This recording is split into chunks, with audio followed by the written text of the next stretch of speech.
In this video, I show you how to fix WhatsApp calling problem. For fixing this problem, first of all, check that your WhatsApp app is up to date or not. For checking this, go to Google Play Store, search WhatsApp.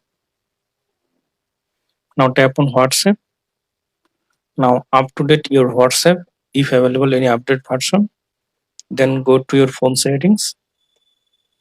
Then go to apps. Then go to see all apps. Now find out WhatsApp. Tap on WhatsApp. Tap on force stop. Okay. Then tap on storage and cache. Clear cache. Now tap on permission. Enable microphone permission. Allow. Enable phone permission. Allow.